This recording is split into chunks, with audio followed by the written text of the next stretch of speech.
Carikan rumah teres 2 tingkat, nak 4 bilik, 3 bilik air. Area Taman Skudai Baru. Kebetulan belakang ni aku nak review rumah apa yang kau minta tu. Jom kita review. Let's go. Macam biasa kita starting dengan bahagian carport dia. Kalau kau tengok kiri kanan dia betul-betul nampak agak luas. Boleh muat dalam 2 biji kereta pun tak ada masalah. Okey, kita tengok bahagian lagi luas. Jom kita masuk dalam. Let's go. Okey, ini adalah bahagian ruang tamu dia. Kalau kau tengok kiri kanan dia memang betul-betul nampak agak luas. Okey, dekat bahagian depan ni pula ada ruang untuk lepak dengan tetamu. Letak coffee table kat sini kan. Memang ngam untuk lepak. Okey, ini adalah keluasan ruang tamu dia. Okey, settle bahagian ruang tamu, kita pergi dining area dia. Kalau kau tengok dining area dia ni, betul-betul nampak agak luas juga. Tak ada masalah. Letak satu set meja makan untuk 4 ataupun 6 orang makan pun tak ada masalah. Settle bahagian dining area dia. Depan dining area dia ada satu bilik bawah. Okey, jom kita review. Okey, ni adalah bilik pertama dia. Kalau kau tengok pun tahu kiri kanan dia betul-betul nampak agak luas. Kalau mak ayah korang nak duduk dengan korang tak ada masalah. Bilik ni memang sesuai. Ini adalah keluasan bilik dia. Okey, the next move bahagian kitchen dia. Okey, apa yang best bahagian kitchen dia? Dah siap dengan table top. Okey, ini adalah keluasan bahagian kitchen dia.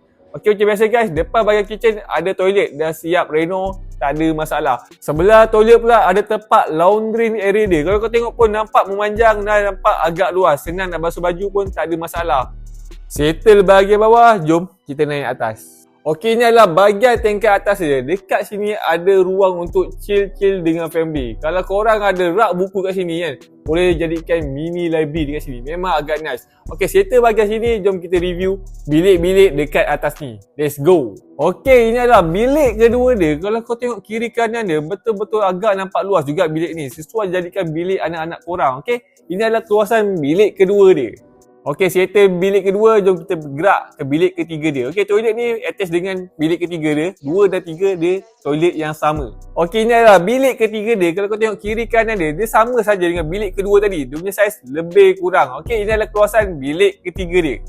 Okey, ini adalah master bedroom dia. Kalau kau tengok kiri kanan dia, betul-betul nampak agak luas. Dekat sini ada tikap untuk lighting, memang agak on point. Dekat sini pula ada ruang untuk wardrobe kat sini, letak almari baju pun kat sini tak ada masalah. Dekat sini ada toilet yang tidak berkongsi dengan orang luar. Okey, dekat sini yang specialnya ada beranda. Okey, ini adalah keluasan master bedroom dia. Okey guys, kalau korang berminat dengan rumah yang macam gini, 4 bilik, 3 bilik air dekat taman area Skudai Baru, kalau korang berminat boleh tekan link dekat bio. Apa-apa, ciao.